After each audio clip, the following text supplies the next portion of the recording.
The morning sun rose over New Geneva like it did every day. The colony on Tay 7 was beautiful. Green hills rolled across the landscape. Children played in parks while their parents went to work. Farmers tended their crops in the fertile valleys. Scientists worked in their labs. Teachers taught in schools. It was a normal day for the 10.3 million humans who called this moon their home. Sarah Chun was walking her daughter's school when she first noticed the shadows. She looked up and saw shapes moving across the sky. At first, she thought they were clouds. Then she realized they were ships. Hundreds of them. They blocked out the sun like a metal curtain being pulled across the heavens. "Mommy, what are those?" her daughter asked. Sarah did not answer. She grabbed her daughter's hand and started running. Across the colony, alarms began to sound. People stopped what they were doing and looked up. The ships were enormous. They were dark green with sharp edges, like blades cutting through the sky. On their hulls was a symbol that every human in the galaxy knew and feared. It was the mark of the Valkyrie Dominion. The Valkyrie were one of the oldest species in the galaxy. They looked like tall lizards that walked on two legs. Their scales were green and brown. Their eyes were yellow with black slits. They had ruled their corner of space for 10,000 years. They sat on the Concord of civilized species, the great alliance that governed the galaxy.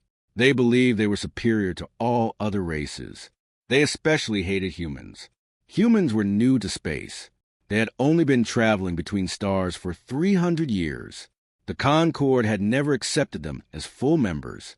They called humans too aggressive, too unpredictable, too dangerous. But really, they were just afraid. Humans spread fast. They adapted to any world. They did not give up, and the older species did not like that. The Valkyrie hated humans most of all. When humans built New Geneva on Tethys 7, the Valkyrie were furious. They said the moon was in their territory. They said humans had no right to be there. The Concord did nothing. So the Valkyrie decided to act. Governor Marcus Webb was in his office when his assistant ran in. "Sir, we have a problem. A big problem." Webb looked at the screens on his wall. His face went pale. 200 Valkyrie warships surrounded his colony. Their weapons were pointed at the cities below. "Give me a channel to Earth," he said. "Sir, all our communications are down. They've jammed everything." "Then send a ship. Send anything. They've surrounded us. Nothing can get out." Webb sat down heavily in his chair. He was a good man. He had spent 20 years building this colony. He had watched it grow from a small outpost into a thriving world. Now he was watching it die. The screens flickered. A face appeared. It was a Valkyrie. His scales were dark green, almost black. His eyes were cold. He wore the uniform of a high commander. "Humans of New Geneva," the Valkyrie said. His voice was calm, almost bored. "I am Commander Velos of the Valkyrie Dominion. You have built your nest in our territory. You have ignored our warnings. You have shown disrespect to a superior species. Today, you will learn your place." Webb grabbed his communicator. "Commander, please, we can talk about this. We can negotiate. There are children here, families. We are not soldiers." Velos smiled. It was not a kind smile. "We know. That is why we chose this colony. Soldiers die with honor. Civilians die with fear. The galaxy needs to see humans afraid." The screens changed. They showed views from all over the colony. Parks, schools, hospitals, farms. Every screen in New Geneva showed the same thing. And then Webb realized something that made his blood run cold. This was not just being broadcast to New Geneva. It was being broadcast everywhere. Every planet, every station, every ship in the galaxy was watching. The Valkyrie wanted an audience. The first shots came without warning. Valkyrie soldiers landed in the streets. They were tall and fast. They carried weapons that glowed with green energy. They did not ask questions. They did not take prisoners. They simply started killing. Sarah Chun was hiding in a basement with her daughter and 30 other people when the soldiers found them. The door exploded inward. A Valkyrie stepped through the smoke. He looked at the humans huddled in the corner. He saw the children crying. He saw the parents try and protect them. And then he raised his weapon. On Earth, In the great chamber of a united human assembly, every representative watched in silence. The broadcast showed everything. The soldiers going door to door, the bodies in the streets, the screams, the Valkyrie commanders narrating the massacre like it was a sporting event. "Watch closely," Velo said on screen. "This is what happens to species that do not know their place. This is what happens when you expand into territory that is not yours. Remember this day. Remember what we can do." Admiral Yuki Tanaka stood at the back of the chamber. She was 62 years old. Her hair was gray and cut short. Her face was lined with years of service. She had commanded the human fleet for 15 years. She had fought pirates, rebels, and alien raiders, but she had never seen anything like this. On screen, a school was burning. Children ran out, their clothes on fire. Valkyrie soldiers waited outside. They shot each child as they emerged. The camera zoomed in on their faces. The Valkyrie wanted everyone to see. Representative James Okonkwo of the African Union stood up. His hands were shaking. "We have to do something. We have to send ships. We have to stop this." "Our nearest fleet is 3 days away," someone replied. They all knew. By the time help arrived, everyone on New Geneva would be dead. The massacre continued for 6 hours. The Valkyrie were not in a hurry. They went through each city, each town, each village. They lined people up and shot them. They burned buildings with people inside. They hunted those who tried to hide. Velos appeared on screen regularly. He commented on the death toll. He made jokes. He laughed when humans begged for their lives. At one point, he held up a human child by the arm. "Look at this," he said. "So small, so weak. This is the species that thinks it can challenge us. This is the species that thinks it deserves a place among the stars." He dropped the child and shot her. Around the galaxy, different species watched the broadcast. Some watched in horror, some in fascination, and some with approval. In the council chamber of the Concord, representatives from 47 species observed the massacre. Some demanded action. They were outvoted. Others suggested that humanity had brought this on itself. The Valkyrie were an old and respected member of the Concord. Humans were outsiders. The Concord decided to do nothing.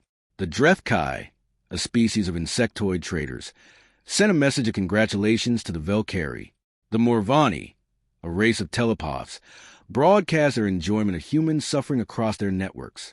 The Talvex simply watched in silence, calculating how humanity's weakness might benefit them. No one helped. No one spoke against it. The galaxy watched 10 million humans die, and the galaxy did nothing. Governor Webb was the last to die. The Valkyrie kept him alive deliberately. They wanted him to see everything. They wanted him to know that he had failed to protect his people. When they finally brought him before Commander Velos, Webb was a broken man. His clothes were torn and bloody. His eyes were empty. He had watched his world burn. He had heard the screams of millions. "Do you have any last words?" Velos asked. His voice was almost kind, like a parent speaking to a child. Webb looked up. Something flickered in his empty eyes. "You have made a mistake," he said quietly. Velos laughed. "What mistake? Your species is weak. Your military is small. Your allies are none. What can you possibly do?" Webb smiled. It was a terrible smile, the smile of a man who knows something others do not. "You killed our children," he said. "You made us watch. You made everyone watch. And you laughed while you did it." "Yes," Velos said. "That was the point." "The point," Webb said, "was to show the galaxy that we are weak, to show them we can be killed without consequences, to teach us our place." "Exactly. But you made a mistake. You did not just kill us. You humiliated us." Every human in the galaxy watched their brothers and sisters die, while aliens laughed. Every human child saw what you did to children just like them. Every human parent imagined their own family in those streets. Webb straightened up. Despite his injuries, despite his exhaustion, he stood tall. "You could have killed us quietly. You could have destroyed the colony and claimed it was an accident. But you wanted a show. You wanted to break us. Instead, you have united us. Every human in the galaxy is watching right now, and they are not broken. They are angry. They are so angry that they will never forget, and they will never forgive. Velos' smile faded slightly. You think your anger matters? You think you can challenge the Valkyrie Dominion? We have ruled for 10,000 years. We have conquered 100 species. Humanity is nothing. Perhaps, Webb said, but you have never faced a species with nothing left to lose.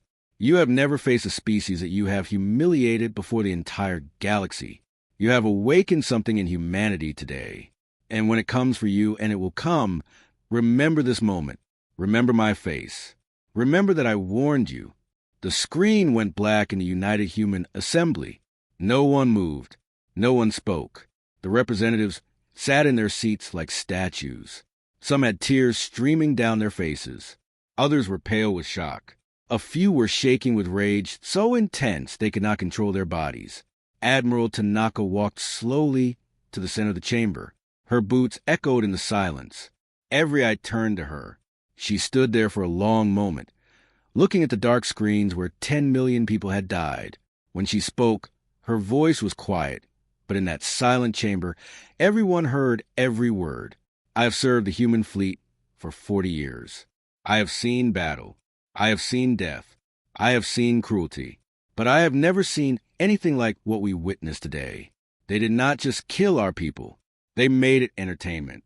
They made a lesson. They wanted to teach us that we are small, that we are weak, that we do not matter. She paused. Her hands were steady. Her eyes were dry. But there was something in her voice that made the representatives lean forward. They made a mistake. Governor Webb was right. They could have killed quietly. Instead, they chose spectacle. They chose humiliation. They wanted the galaxy to laugh at us. And some did laugh. Some cheered. The Concord did nothing. Our call for help went unanswered. Her voice hardened. So be it. If the galaxy will not help us, we will help ourselves. If the galaxy will not give us justice, we will take it. The Valkyrie wanted to teach us our place. Instead, they have taught us something else. They have taught us that we are alone. They have taught us that no one will protect us. They have taught us that if we want to survive, we must become something the galaxy fears. She turned to face the full assembly. I am requesting authorization to mobilize every resource at humanity's disposal. Every ship, every factory, every scientist, every soldier. I am requesting that we suspend all normal operations and focus on one goal. Not defense, not protection, retaliation. Complete, total, absolute. Representative Okonkwo stood. Admiral, what exactly are you proposing? Tanaka looked at him. Her eyes were cold and hard, like steel forged in fire. I am proposing that we destroy the Valkyrie Dominion. Not defeat, not humble, destroy.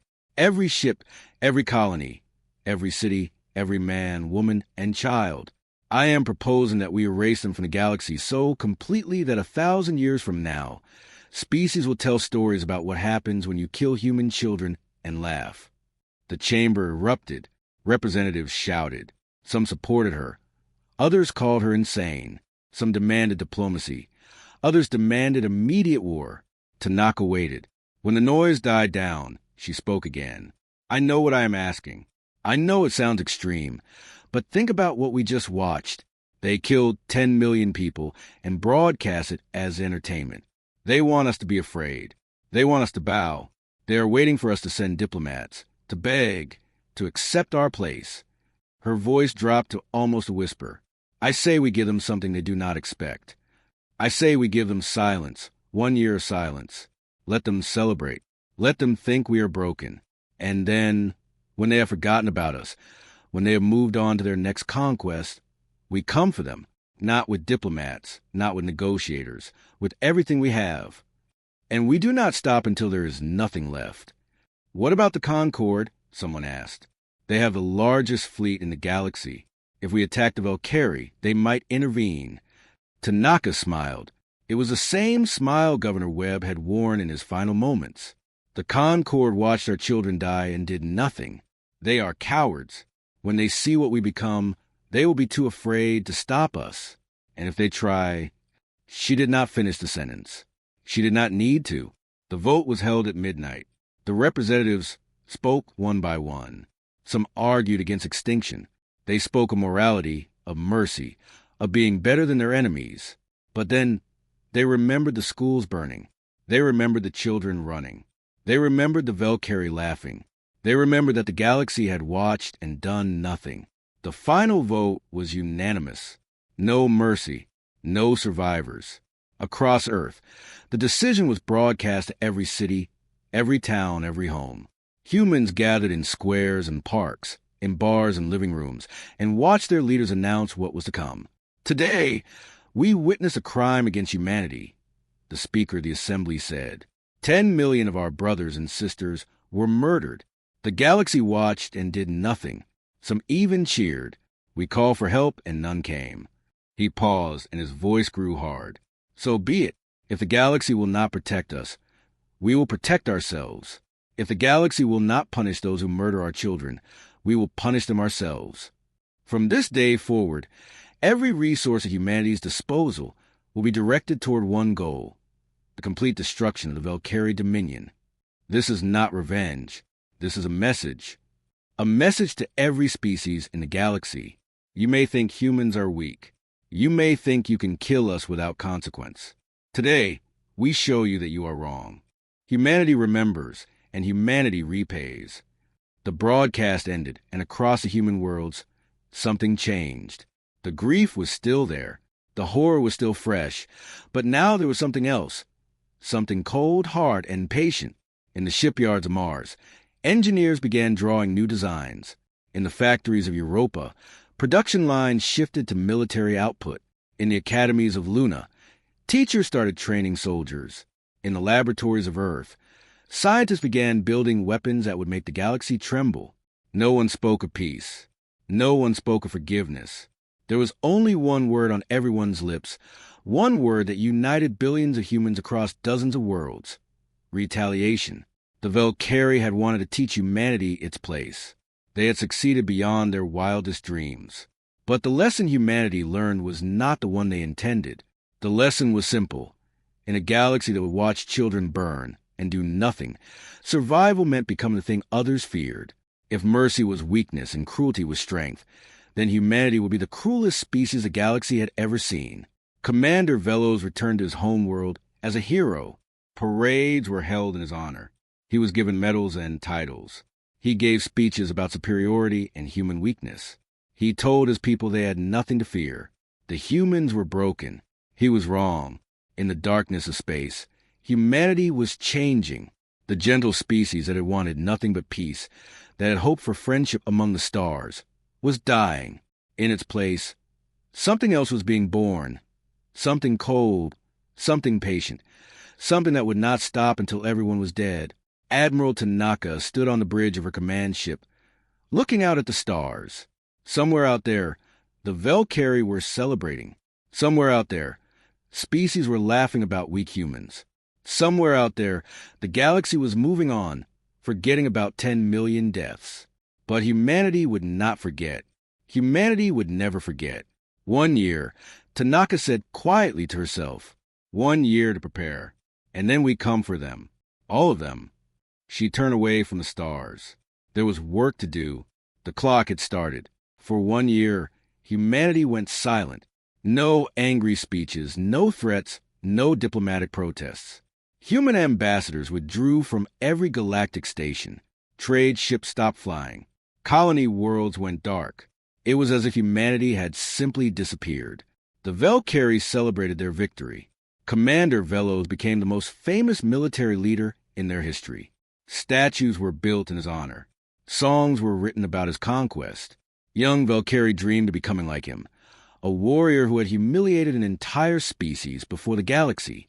The concord of civilized species moved on to other matters. Humans had been a minor nuisance anyway. Now they knew their place. Some representatives joked that perhaps the Valkyrie had done the galaxy a favor. The human problem was solved. Other species watched with interest. The Drefkai sent trade offers to Valkyrie space, hoping to profit from their new power. The Morvani broadcast documentaries about the massacre, treating it as entertainment. The Talvex simply waited, calculating how the new balance of power might benefit them. No one thought about the humans anymore. They were yesterday's news, a broken species licking their wounds on the edge of the galaxy. Nothing to worry about. They were all wrong. Behind the silence, Earth was transforming into something the galaxy had never seen. Every city, every nation, every colony worked toward one goal. Not survival, not recovery, but revenge. Admiral Tanaka stood in the underground command center beneath the mountains of Switzerland. Around her, hundreds of officers worked at their stations. Maps and charts covered every wall. But these were not defensive plans. These were blueprints for genocide. "Report," she said. General Chun Wei stepped forward. He was the head of fleet construction, a man who had spent 30 years building cargo ships and passenger vessels.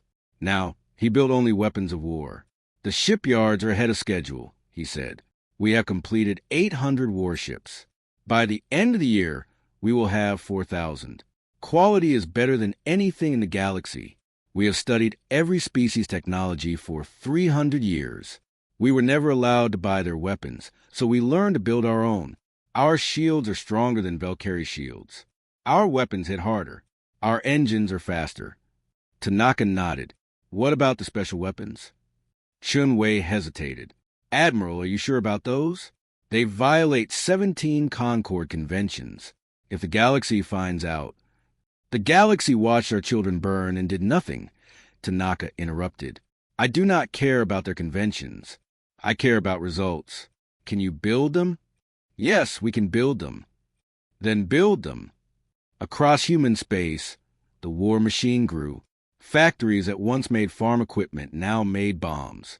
Laboratories that researched medicine now developed poisons. Schools that taught history and art now taught combat and tactics.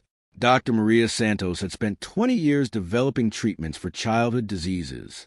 She had saved thousands of lives. Now she stood in a secret facility on the dark side of the moon, looking at a weapon that could kill millions. "Is it ready?" Tanaka asked. Maria nodded slowly. Her face was pale. Her hands trembled slightly. "Yes, we call it the Shadow. It is a biological weapon. Once released, it spreads through any population within days. The death rate is 100%. There is no cure. Is it specific to Valkyrie biology? It targets their respiratory system. It will not affect humans or most other species. Only Valkyrie." Tanaka looked at the small container. It was barely larger than her hand. Inside was enough death to end the civilization. "Make more," she said. Maria closed her eyes. When she opened them, they were wet with tears. "Admiral, I became a doctor to save lives, not to end them. I know what they did to New Geneva. I saw the broadcasts. I lost my sister in that massacre. But this weapon, it will kill billions. Children, innocent people who had nothing to do with it. Did the Valkyrie spare our children? Did they care about innocence? No. But if we do this, are we any better than them?" Tanaka turned to face Maria directly. Her eyes were not cruel. They were tired, sad, and filled with a weight few could understand. "No," she said quietly. "We will not be better. We will be worse, much worse. And that is exactly what the galaxy needs to see. They watched our massacre and did nothing because they thought we were weak. They need to learn that attacking humanity is not just dangerous. It is suicide. If we show mercy, if we spare the innocent, other species will think they can kill some of us and negotiate later. We cannot allow that. The only way humanity survives is if every species in the galaxy knows with absolute certainty that attacking us means death, not for soldiers, not for leaders, but for everyone." Maria stared at her for a long moment. Then she wiped her eyes and straightened her shoulders. "How many containers do you need?" "Thousands." Maria nodded and went back to work. In the intelligence headquarters beneath the Pacific Ocean, Colonel James Mwangi ran the largest spy network in human history. 10,000 operatives had infiltrated every corner of Valkyrie space. They posed as traitors, servants, refugees, and laborers. They mapped every city, cataloged every defense system, and recorded every military base. "Show me what we have," Tanaka said during her monthly briefing. Mwangi pulled up a holographic map of Valkyrie space. It showed 37 inhabited worlds, hundreds of stations, and billions of citizens. Red dots marked military installations. Blue dots marked civilian centers. Green dots marked critical infrastructure. The Velkari Dominion has a population of 28 billion, Mwangi said. Their military is large, but spread thin across their territory. Their primary fleet, about 400 warships, is stationed at Kefar, their fortress world. They believe it is unbreakable. Our operatives have found weaknesses. The station shields have a gap during their maintenance cycle, 12 hours every month. Their early warning system has a blind spot in the asteroid field at the edge of the system, and their communication network relies on 3 central hubs. If we destroy those hubs, their fleet cannot coordinate. Tanaka studied the map. What about their homeworld, Valora Prime, the most heavily defended planet in their space? Orbital defense platforms, planetary shields, millions of soldiers. A direct assault would cost us half our fleet. That is not what I asked. I asked about the planet, the people, the cities. Mwangi hesitated. 22 billion people live there. Most are civilians, families, workers, people who had nothing to do with New Geneva. But they celebrated it. Some did, not all. Tanaka turned away from the map. She walked to the window that looked out into the dark depths of the ocean. For a long moment, she said nothing. I used to have a granddaughter, she finally said softly. Her name was Yuki, like me. She was 7 years old. She loved butterflies and ice cream and stories about space explorers. She lived on New Geneva with her parents. Mwangi said nothing. There was nothing to say. I watched her die, Tanaka continued. The broadcast showed her school. I saw her run out with the other children. I saw the Velkari shoot her. I saw her fall, and I heard Commander Velo's laugh. She turned back to face Mwangi. Her eyes were dry but burning with something beyond grief. I do not care about innocence anymore. I do not care about mercy. I do not care about what the galaxy thinks or what history will say about us. The only thing I care about is making sure that no human child ever dies like that again. And the only way to ensure that is to make the price of attacking us so terrible, so complete, that no species would dare. Mwangi nodded slowly. What do you need from me? Everything. I need to know where every one of them sleeps. I need to know where they work, where they eat, where they hide. When we come for them, I want no survivors. Not because I hate them, though I do, but because the galaxy needs to see what happens when you cross humanity. They need to see extinction. The year passed slowly. To the galaxy, it seemed like nothing was happening. Human space was quiet. Human ships did not fly. Human voices did not speak on galactic channels. But behind the silence, millions worked without rest. Young men and women trained for war. They learned to fight in space and on land. They learned to pilot ships and fire weapons. They learned to kill without hesitation and die without fear. They were called revenant soldiers, warriors who had already accepted death and wanted only to take as many enemies with them as possible. Scientists developed weapons the galaxy had never imagined. Ships that could appear from nowhere and disappear again, bombs that could crack planets, poisons that could kill billions, machines that could hack any system and take control of any network. Engineers built the Black Armada, 4,000 warships, each one painted in the color of mourning. Their names were taken from the massacre. New Geneva, burning children, never forget, no mercy. Every pilot, every gunner, every engineer carried a memory of what had been done. And through it all, Admiral Tanaka watched and planned. She did not sleep more than 3 hours a night. She did not take vacations or rest days. She reviewed every report, approved every design, and questioned every officer. She was building the most devastating military force in galactic history, and she would not allow a single mistake. Near the end of the year, a Concord ambassador requested permission to visit Earth. His name was Dorian, and he was a Talvex, a tall, thin species known for their diplomatic skill.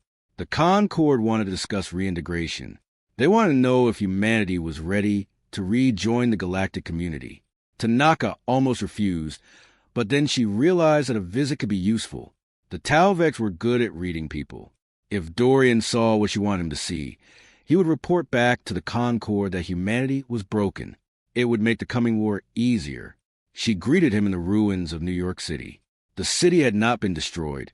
It was one of the oldest and greatest on Earth. But Tanaka had ordered it emptied for the ambassador's visit. The streets were deserted. The windows were dark.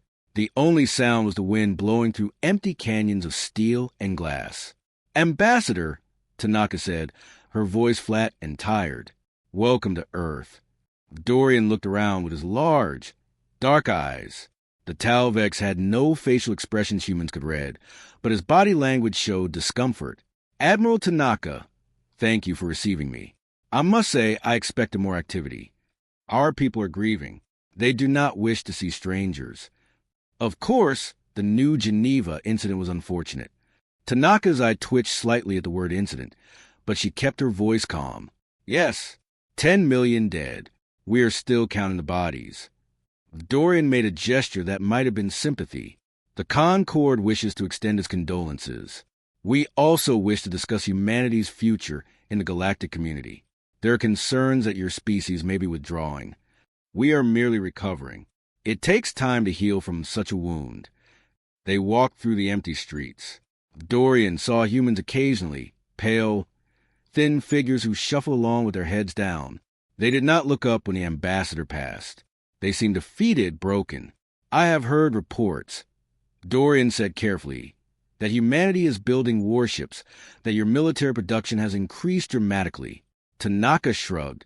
"We must be able to defend ourselves.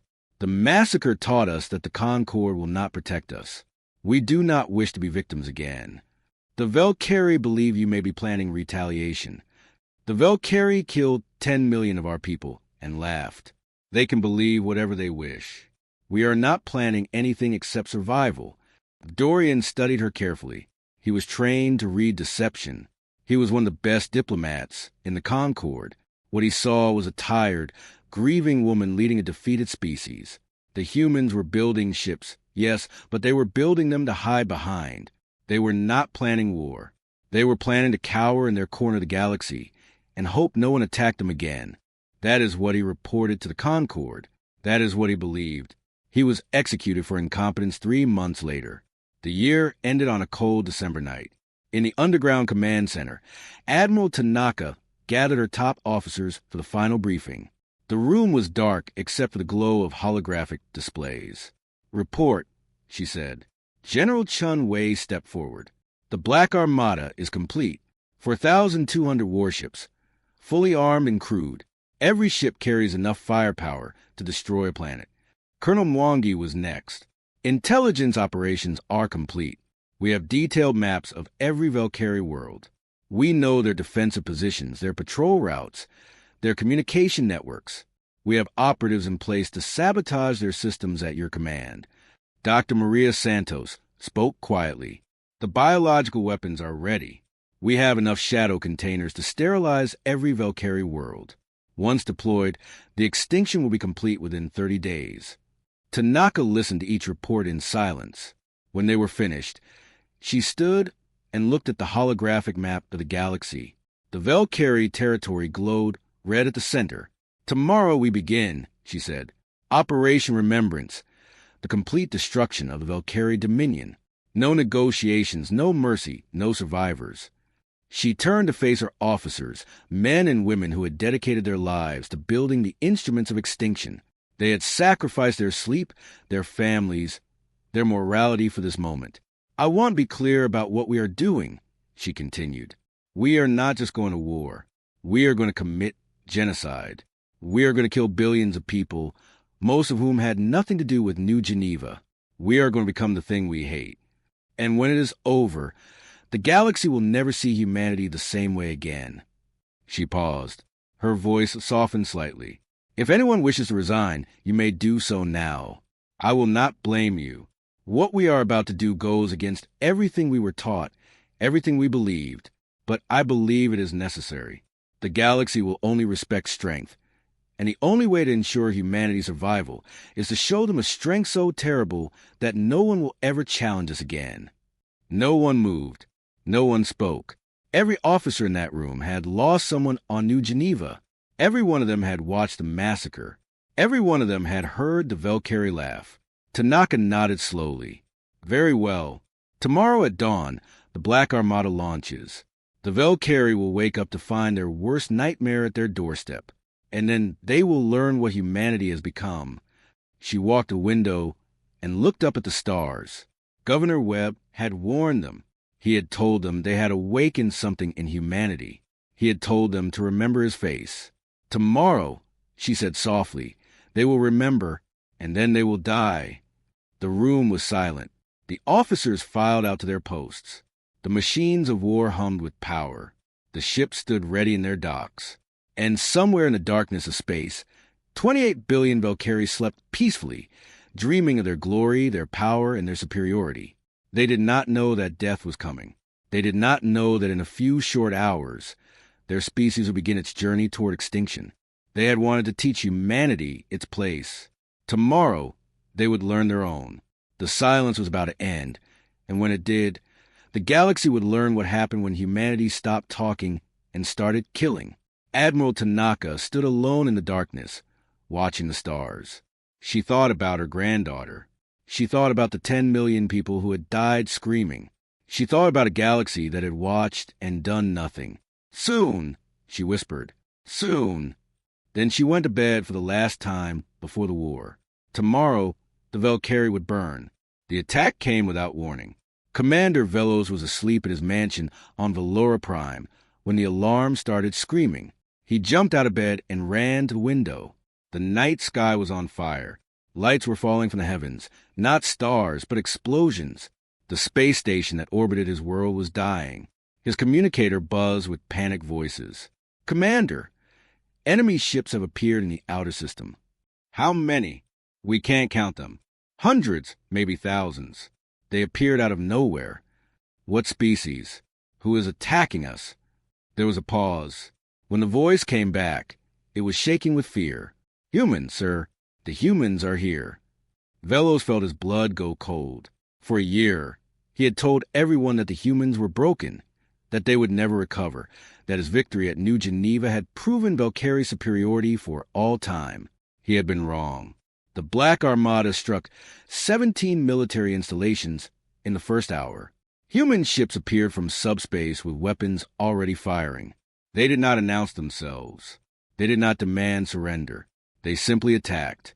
Admiral Tanaka stood on the bridge of her flagship, Remembrance. Around her, officers called out damage reports and tactical updates. On the main screen, Valkyrie stations exploded one after another. "Status of the primary fleet?" she asked.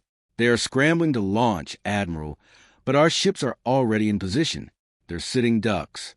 The Valkyrie primary fleet was stationed at Kefar, their fortress world. 400 warships, the pride of their military.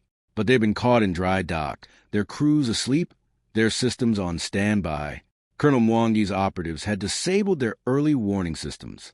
By the time the Valkyrie knew they were under attack, it was too late. The Battle of Kefar lasted 11 minutes. Human ships surrounded the orbital docks and opened fire. Valkyrie vessels tried to launch, but they were cut down before they could clear the station. Some tried to fight back, but their weapons could not track the human ships. Human technology was faster, more precise, more deadly than anything the Valkyrie had ever faced. When it was over, 400 Valkyrie warships were nothing but debris, the pride of their fleet destroyed in less time than it took to eat breakfast. Tanaka watched the last ship explode and felt nothing. No satisfaction, no triumph, just a cold emptiness that had lived inside her since she watched her granddaughter die. "Open a channel," she said. "All frequencies. I want every species in the galaxy to hear this." The communications officer nodded. A moment later, a light indicated that the broadcast was live. Every planet, every station, every ship in known space was listening. Tanaka stepped forward and spoke. "This is Admiral Yuki Tanaka of the United Human Fleet. 1 year ago, you watched the Valkyrie murder 10 million humans on New Geneva. You watched them kill our children and laugh. You watched and you did nothing. Some of you even cheered." She paused, letting her words sink in. "Today we give our response. Not to the Valkyrie. They are already dead. They just don't know it yet. Our response is to the galaxy. To every species that watched our children burn. To every voice that laughed at human suffering. To every government that decided we were not worth protecting." Her voice hardened. "Watch closely. This is what happens when you kill human children. This is what happens when you make us watch." This is what happens when you laugh. We are not going to stop until the Valkyrie are extinct, not defeated, not humbled, extinct. And when we are done, every species in this galaxy will know. Humanity remembers and humanity repays. She cut the transmission. On Velora Prime, Commander Velos watched the broadcast in disbelief. His fleet was gone. His military stations were burning. And the human admiral was promising extinction. "Get me the Concord," he shouted. "Give me anyone. We need help." But when he reached the Concord chamber, he found only chaos. Representatives from 47 species were arguing, shouting, pointing fingers. No one could agree on what to do. The Drethkai representative demanded immediate military intervention. The humans had violated Concord law by attacking without a declaration of war. They had used banned weapons. They had to be stopped. The Morvani representative disagreed. The humans had been provoked. The Valkyrie had killed 10 million of them on live broadcast. Perhaps they deserved what was coming. The Talvex said nothing. They simply watched and calculated. Hours passed while the Concord debated. During those hours, 5 more Valkyrie worlds fell to human attack. Military bases were destroyed. Communication networks were severed. Defense grids went dark. Finally, the Concord reached a decision. They would send a peacekeeping fleet to stop the human advance. 1,200 ships from various species would converge at the border of Valkyrie space and demand that humanity stand down. The peacekeeping fleet arrived 3 days later. They formed a wall of ships at the edge of Valkyrie territory and broadcast their demands. "Human fleet, this is Concord Peacekeeping Force Alpha. You are ordered to cease your attack immediately and withdraw to your own space. Failure to comply will be considered an act of war against the Concord." For a long moment, there was no response. Then a single human ship emerged from subspace. It was Remembrance, Admiral Tanaka's flagship. She did not bring her fleet. She came alone. The Concord commander, a Drethkai named Zixis, was confused. 1 ship against 1,200. Was this surrender? A negotiation? "Human vessel, state your intentions," he demanded. Tanaka's face appeared on every screen. She was calm, almost serene, but her eyes held something that made Zixis uncomfortable. "Commander Zixis," she said, "I know you. I know your species cheered when our children died. I know you sent messages of congratulations to Commander Velos. I know you called the massacre justice against human arrogance." Zixis shifted in his seat. "That is not relevant. The Concord is ordered." "The Concord ordered nothing when the Valkyrie killed 10 million of my people." Tanaka cut in. "The Concord watched and did nothing. Some of you applauded. And now you come here to protect the murderers, to stop us from seeking justice. It is not justice. It is genocide. Yes, it is the same genocide they started when they killed our children. We are simply finishing what they began." Zixis gathered his courage. "Admiral, you are outnumbered 1,200 to 1. You cannot fight us. Stand down, or we will destroy your ship." Tanaka smiled. It was not a pleasant smile. "You think I came here alone? Look behind you." Zixis turned to his tactical display. His blood went cold. Ships were appearing from subspace. Hundreds, then thousands. The Black Armada had been waiting, hidden in the void. Now they emerged like ghosts from the darkness. 4,000 human warships surrounded the Concord fleet. "This is not your war," Tanaka said. Her voice was quiet but sharp as a blade. "The Valkyrie killed our people. We are going to destroy them. If you interfere, we will destroy you too. And then we will remember that you watched our children die and did nothing. We will remember that some of you cheered. We will remember that you tried to protect the murderers of our children. And when we are done with the Valkyrie, we will come for you." Zixis stared at the tactical display. His fleet was surrounded. Human weapons were locked on every ship. One wrong move and 1,200 Concord vessels would be turned to dust. "You cannot threaten the Concord," he said, but his voice wavered. "I am not threatening," Tanaka replied. "I am explaining. You have a choice. Leave now, and humanity will consider the matter closed. We have no quarrel with your species, only with those who killed our children. But if you fire a single shot, if you stand in our way for a single moment, you will share their fate." She leaned forward, and Zixus saw something in her eyes that made him forget how to breathe. It was not anger. It was not hatred. It was certainty, absolute, unshakable certainty that she would do exactly what she said. "I watched my granddaughter die," Tanaka said quietly. "I watched the Valkyrie soldiers shoot her as she ran from her burning school. I heard Commander Velos laugh. And when I close my eyes, I see her face every time. I see 10 million faces. Every human who died on New Geneva, every child, every parent, every life taken for entertainment." She paused. "I do not care about Concord law. I do not care about galactic politics. I do not care about your treaties or conventions or peacekeeping missions. The only thing I care about is making sure that never happens again. And the only way to do that is to show the galaxy what happens when you kill our children." She straightened. "So here is my final offer. Leave now. Go back to your home worlds and tell them what you saw here. Tell them about the human fleet. Tell them about our weapons. Tell them about the look in my eyes. And then tell them this. If any species ever attacks human civilians again, they will share the Valkyrie's fate. Not war, not sanctions, extinction." The Concord fleet fell silent. Zixus looked at his officers. They were afraid. He could see it in their eyes. They had come to enforce galactic law and instead found themselves surrounded by the instruments of extinction. "Your orders," his second-in-command whispered. Zixus thought about the Valkyrie. He thought about the massacre broadcast. He remembered watching it with his colleagues. He remembered laughing at the weak humans, laughing at their deaths. He was not laughing now. "All ships," he said finally, "withdraw."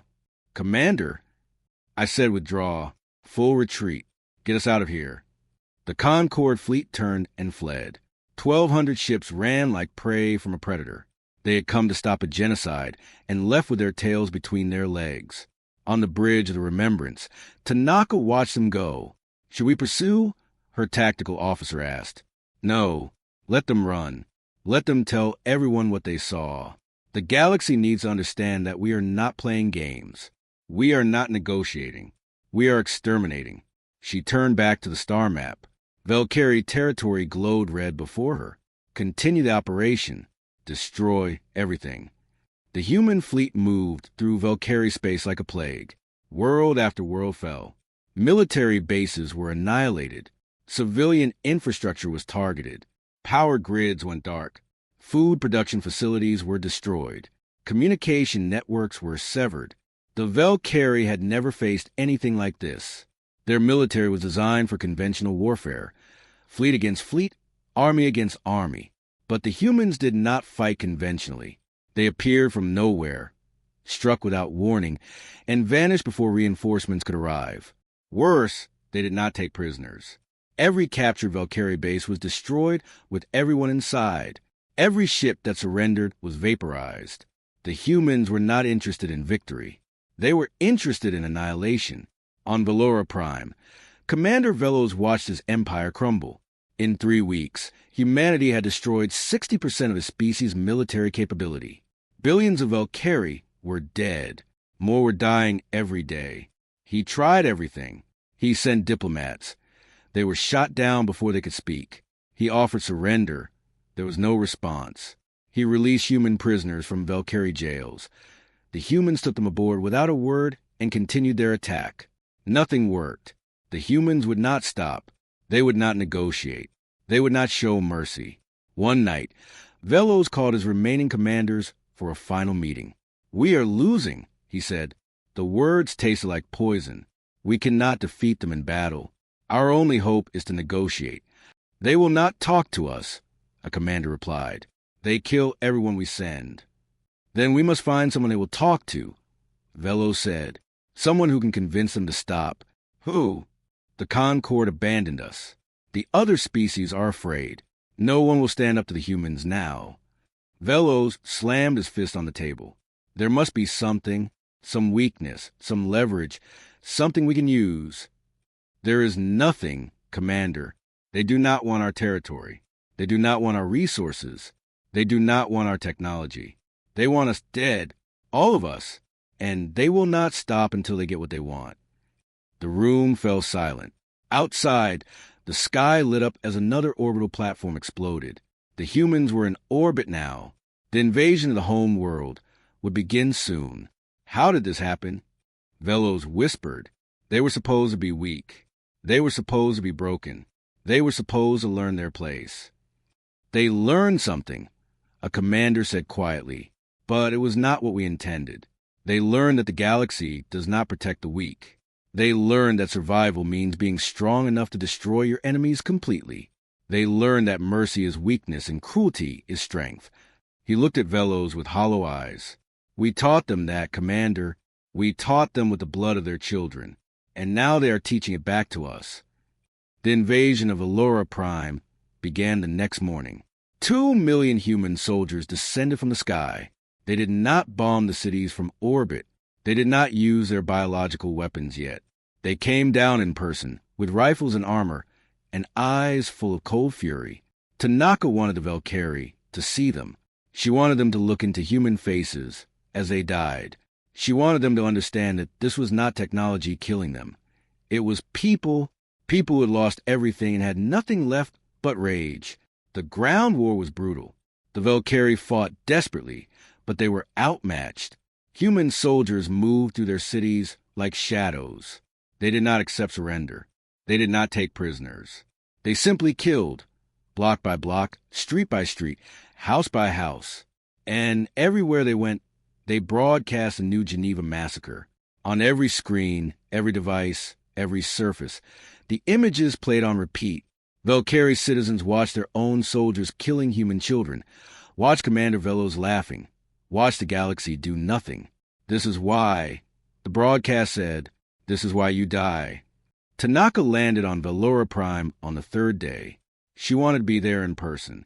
She wanted to see the end with her own eyes.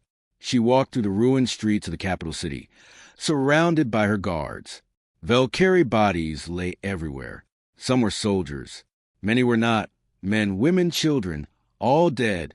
The smell of burning filled the air. A young officer walked beside her. His name was Lieutenant Kenji Sato. He had been born on New Geneva and had escaped on one of the last evacuation ships before the massacre. His entire family had died. Admiral, he said quietly, we have captured Commander Velos. He is asking to speak with you. Tanaka stopped walking. For a moment, she stood perfectly still. Where is he? The Grand Chamber, where they used to hold their government meetings. Tanaka nodded slowly. Take me to him. The Grand Chamber had once been magnificent. High ceilings, beautiful artwork, symbols of Valkyrie power and history. Now it was a ruin. The ceiling had collapsed. The artwork was burned. The symbols were shattered. In the center of the room, on his knees, was Commander Velos. He looked nothing like the proud warrior who had broadcast a massacre. His scales were dull. His eyes were empty. His uniform was torn and stained with blood. The war had broken him. Tanaka stopped 10 feet away and looked at him. You asked to speak, she said. Speak. Velos raised his head. When he spoke, his voice was a whisper. Please stop. We surrender. We will give you everything. Our territory, our resources, our technology. We will become your servants, your slaves. Anything you want. Just please stop killing us. Tanaka studied him for a long moment. Then she walked closer until she stood right in front of him. Tell me something, Commander. Do you remember my granddaughter? Velos blinked. What? Her name was Yuki. She was 7 years old. She was in the school your soldiers burned. I watched her die on your broadcast. Do you remember her? I do not know who. Of course you do not. She was just one child among 10 million. One face among millions. You did not care who they were. You just wanted to teach humanity a lesson. She knelt, so her eyes were level with his. Congratulations, Commander. You taught us well. You taught us that the galaxy does not care about human lives. You taught us that mercy is weakness. You taught us that the only way to survive is to become the thing others fear. She stood. Now we are teaching you. Velos began to cry. Please, I am sorry. If I could take it back. You cannot. And even if you could, it would not matter. This is not about revenge anymore. This is about sending a message to every species in the galaxy, a message that will echo through the stars for 1,000 years. She turned to walk away, then stopped. You wanted the galaxy to see what happens when you challenge the Valkyrie. Well, Commander, the galaxy is still watching. And now they're going to see what happens when you challenge humanity. She left him there, weeping on the floor of his broken empire. Outside, the war continued. In the distance, human ships prepared to release the final weapon, the one that would end the Valkyrie forever. The final stage of the war was the most brutal. 6 months into the campaign, the Valkyrie Dominion was dying. 60% of their population was already dead. Their military was destroyed. Their infrastructure was in ruins. Their government had collapsed. But billions of Valkyrie remained, crowded onto their home world, and a handful of surviving colonies. They believed they might survive. They believed the humans would eventually stop. They believed that someone would save them. They were wrong. Admiral Tanaka stood in her command center aboard the Remembrance. Around her, holographic displays showed the remaining Valkyrie populations. 9 billion on Valora Prime, 3 billion scattered across the remaining colonies, 12 billion souls waiting to die. General Cheney stood beside her. His face was tired. He had not slept properly in months. We have them surrounded, he said. Valora Prime is blockaded. Nothing gets in or out. The remaining colonies are isolated. They have no way to fight back. What are their conditions? Bad. Very bad, Cheney said. We destroyed their food distribution networks. We cut their power grids.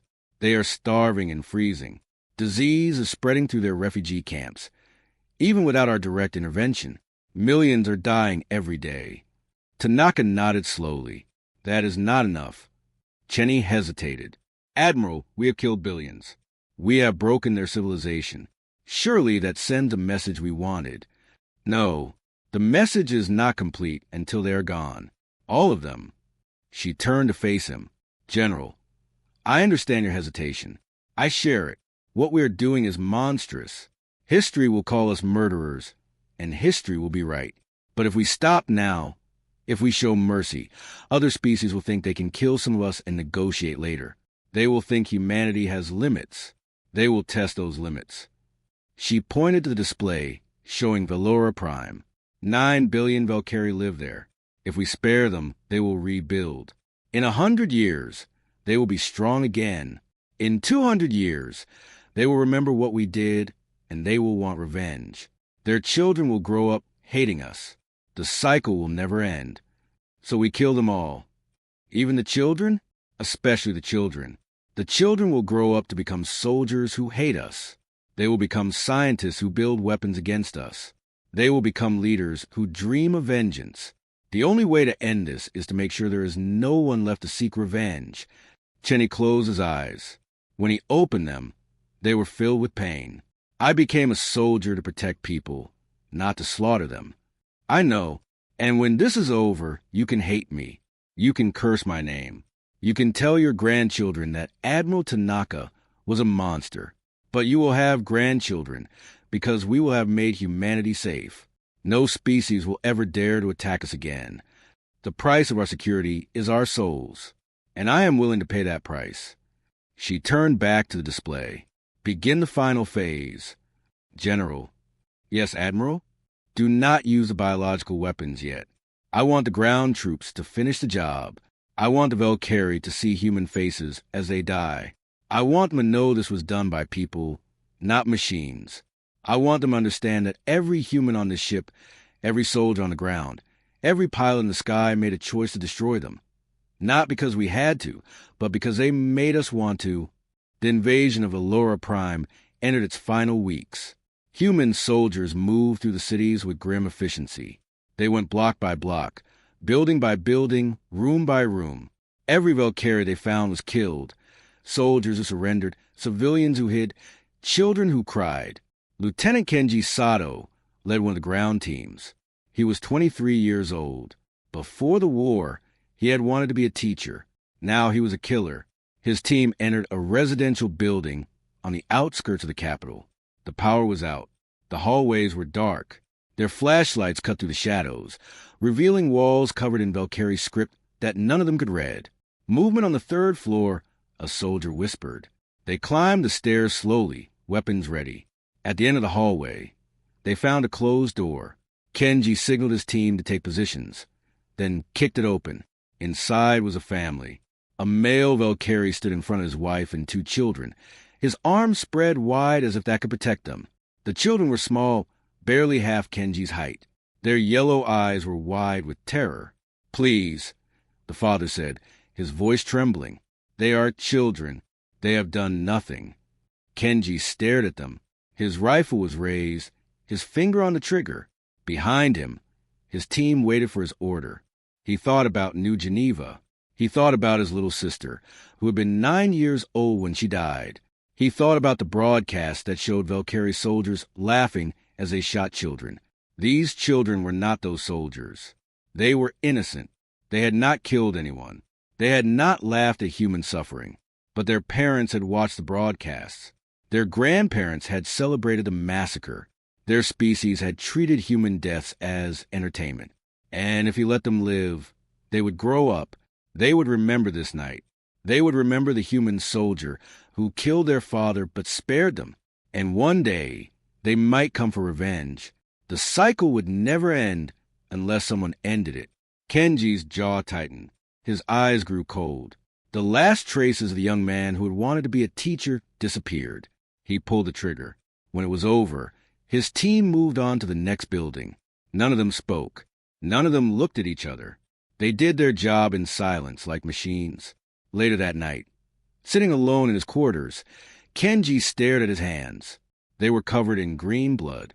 He had killed 17 people that day. Soldiers, civilians, children. He had lost count of how many he had killed since the war began. He wondered if he would ever forget their faces. He wondered if he would ever sleep without hearing their screams. He wondered if there was anything left of the person he had been before. He did not have answers. He only had more killing to do tomorrow. Admiral Tanaka visited the surface every few days. She wanted to see the war with her own eyes. She wanted to bear witness to what she had ordered. One afternoon, she walked through a destroyed city that had once been home to 3 million Valkyrie. Now it was empty. The buildings were broken shells. The streets were covered in ash and debris. The only sounds were the wind and the distant rumble of explosions. Her guards found a survivor hiding in the basement of a collapsed building. It was an old female Valkyrie, too weak to run. They brought her before the admiral. The old Valkyrie looked up at Tanaka with clouded eyes. She did not seem afraid anymore. She was beyond fear. "Why?" she asked, her voice a rasp. "Why do you kill us all? We surrendered. We offered everything. Why will you not stop?" Tanaka knelt so she could look into the old woman's eyes. "What did you do when you saw the New Geneva massacre?" The old Valkyrie was silent for a moment. "I watched like everyone else." "And what did you think?" The silence stretched longer. "I thought the humans deserved it for expanding into our space, for disrespecting our people." "Did you cheer?" The old woman closed her eyes. "Yes. May the ancestors forgive me. Yes, I cheered." Tanaka nodded slowly. "So, did most of your species. 10 million people died, and you celebrated. You made it a holiday.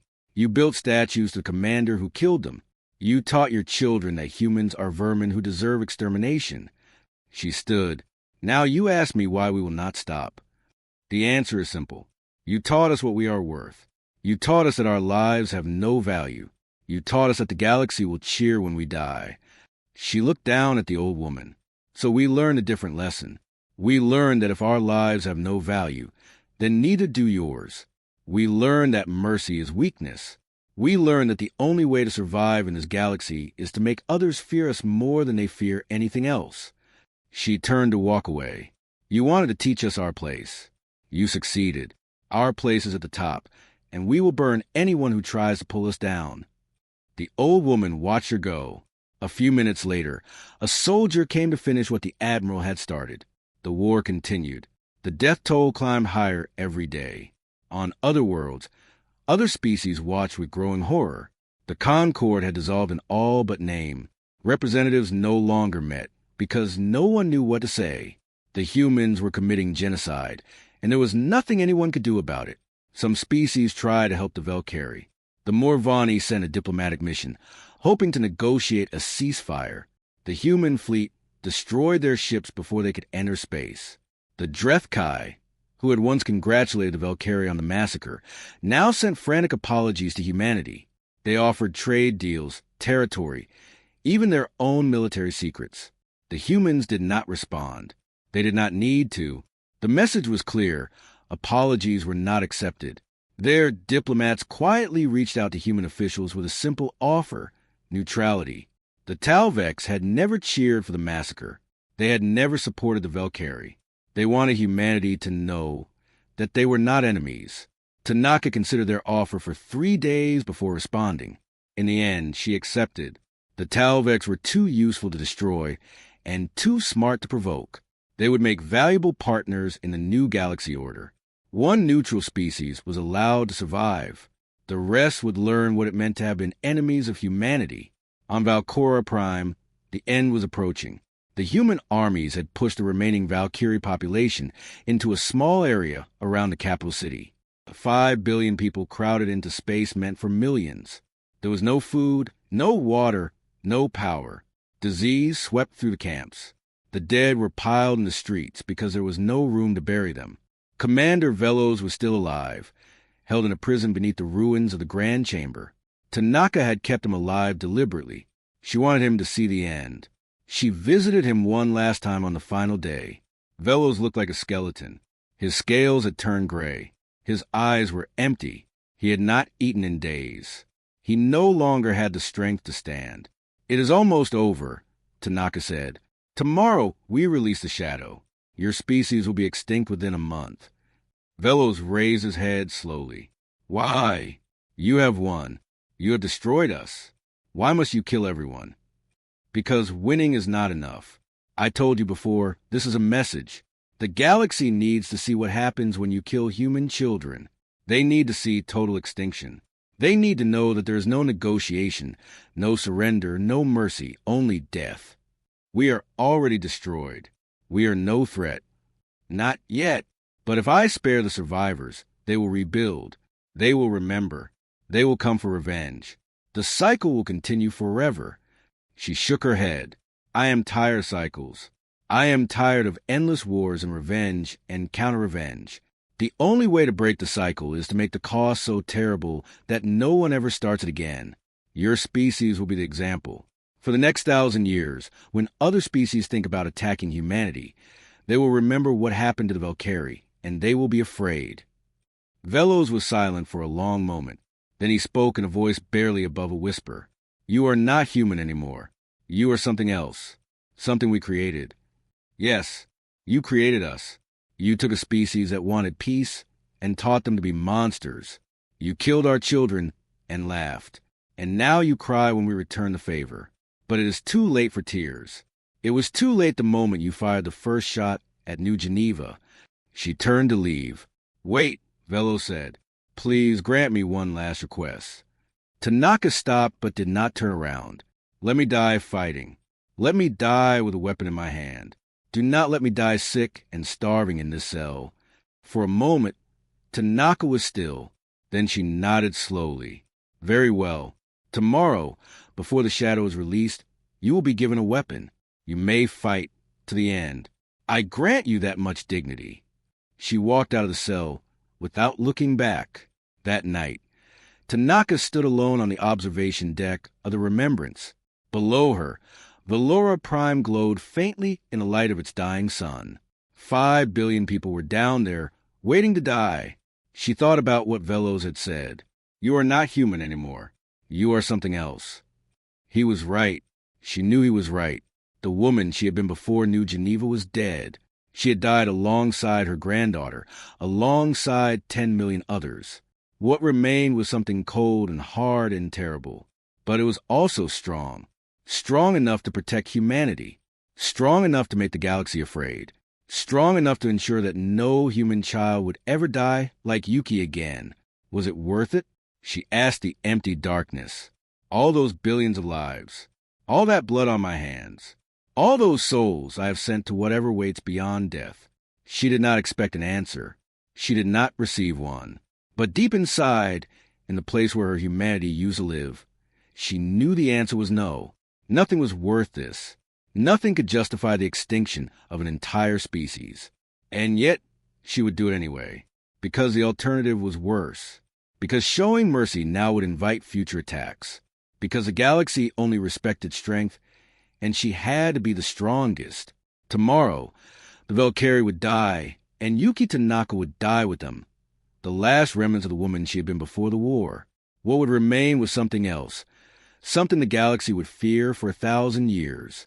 "Forgive me," she whispered to the stars, to her granddaughter, to the billions she was about to kill. But she knew there would be no forgiveness. Not for her. Not ever. She turned away from the window and went prepare for the end. Tomorrow, the Valkyrie Dominion would cease to exist, and humanity would take its place as the most feared species in the galaxy. The sun rose over Valora Prime for the last time on October 17th, 20349.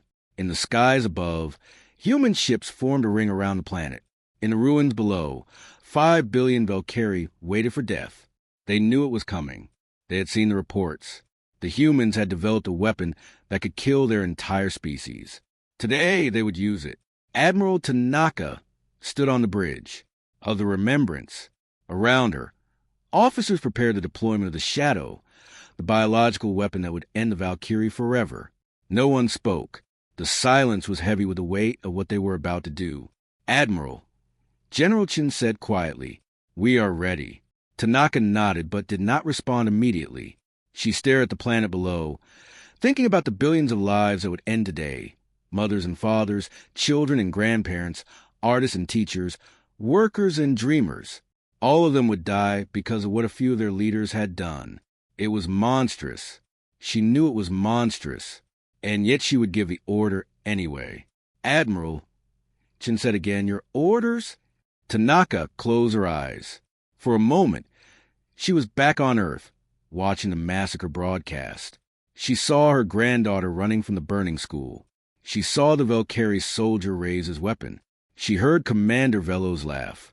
She opened her eyes, released the Shadow. The command went out. Across the planet, human ships opened their cargo holds and released thousands of small containers. They fell through the atmosphere like rain, breaking apart and releasing their deadly cargo into the air.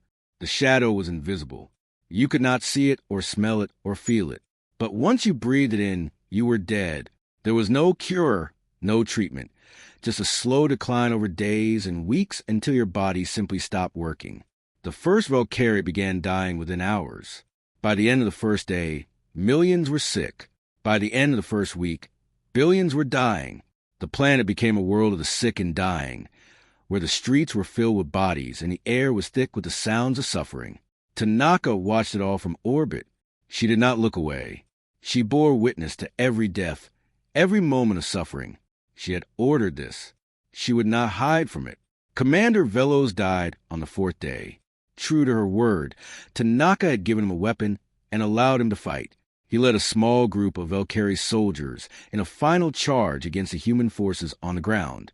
They fought bravely, desperately, knowing there was no hope of victory. They just wanted to die on their feet. Velos killed 3 human soldiers before he was finally shot down. He lay in the ruins of his capital city, his green blood pooling beneath him, and looked up at the human who had killed him. "Do you think this will bring them peace?" he gasped. "The ones you lost?" The human soldier was young, barely 20 years old. He had lost his parents on New Geneva. "No," he said quietly. "Nothing will bring them back. But at least you will not be able to kill any more of us." Velos coughed blood. "You have become us. You have become the monsters you hated.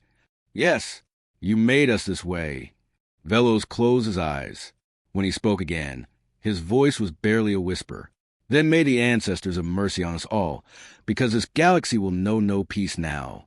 He died with those words on his lips. The extinction took 37 days to complete.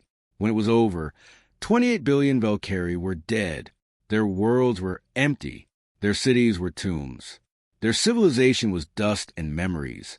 Human ships swept through their former territory, making sure no survivors remained. They found none. The Shadow had been perfectly designed.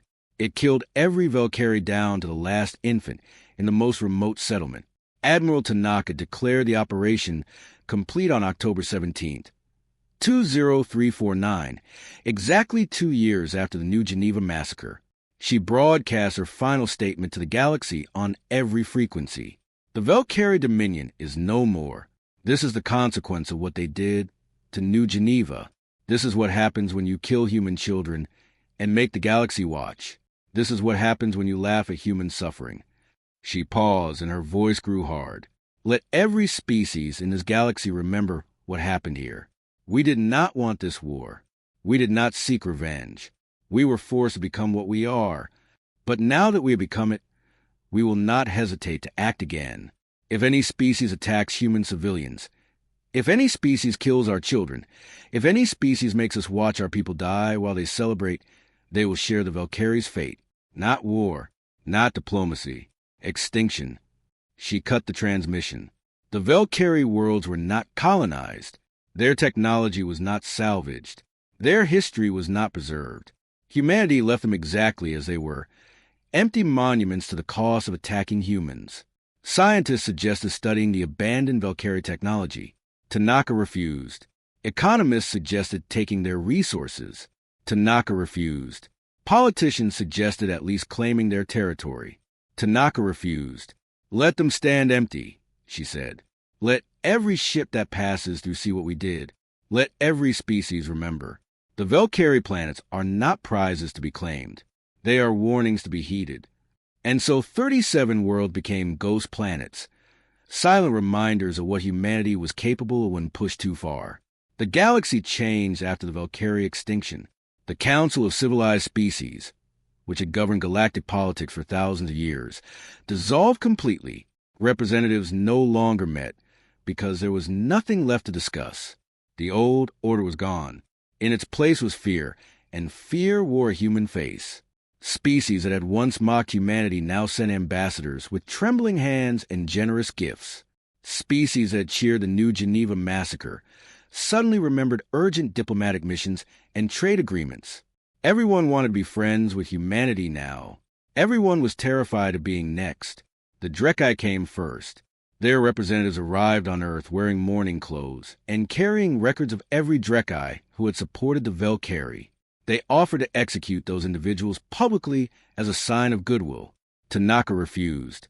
We are not interested in your internal justice. We are interested in your behavior going forward.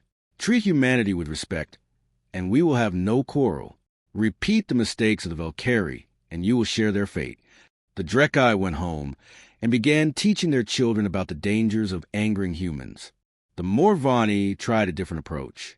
They claimed they had always opposed the massacre, that their broadcasts had been meant as criticism, not entertainment. They presented falsified records and doctored memories. Tanaka knew they were lying, but she also knew that the Morvani were more useful alive than dead, at least for now. We will accept your explanation, she said. But know this, we are watching. We will always be watching.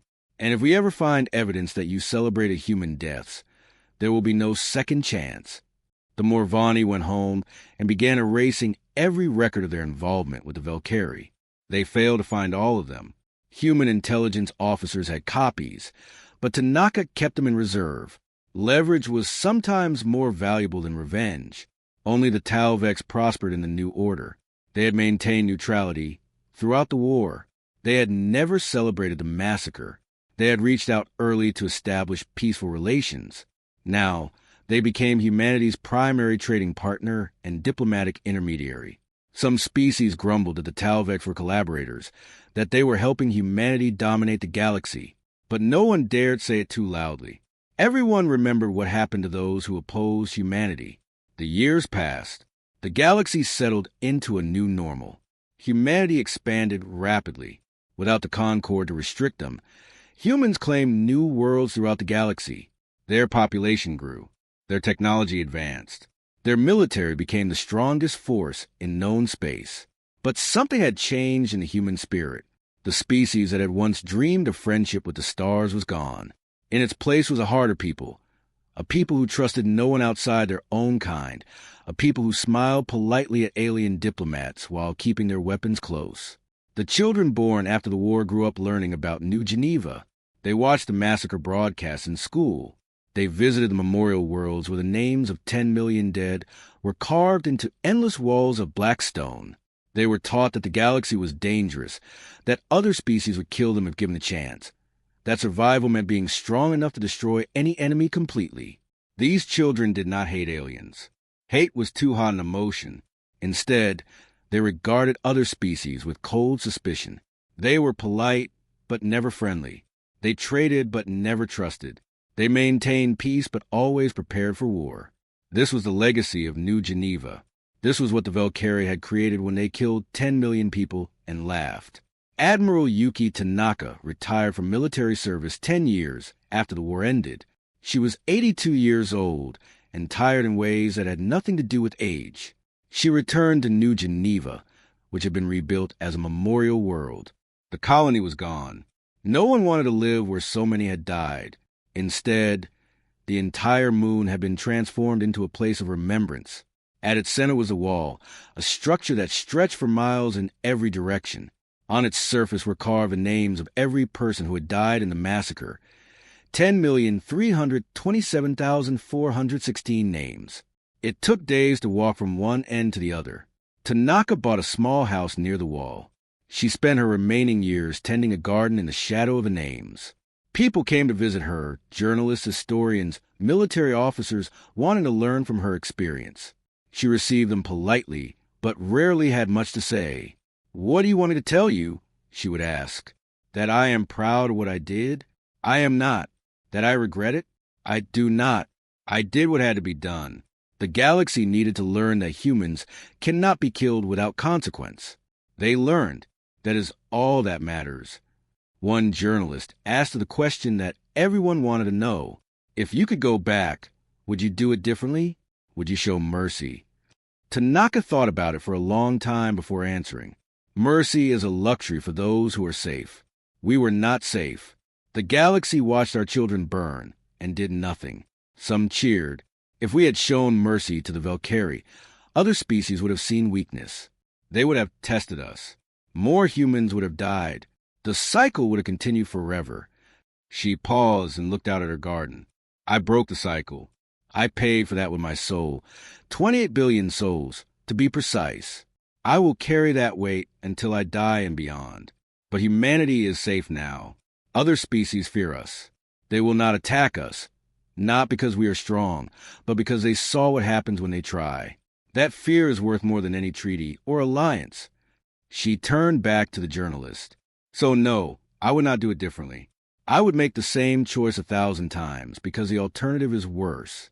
The alternative is watching more children die while the galaxy laughs. I would rather be a monster than allow that to happen again. Admiral Yuki Tanaka died peacefully in her sleep in the year 2375.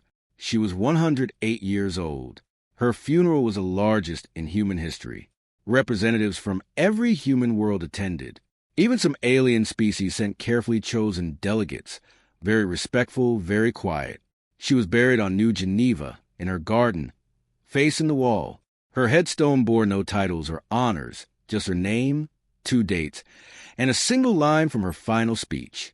Humanity remembers, and humanity repays. Centuries passed. The galaxy changed and grew and evolved.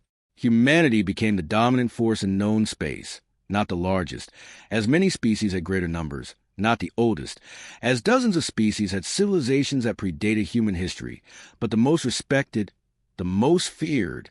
Human ships could travel anywhere without challenge.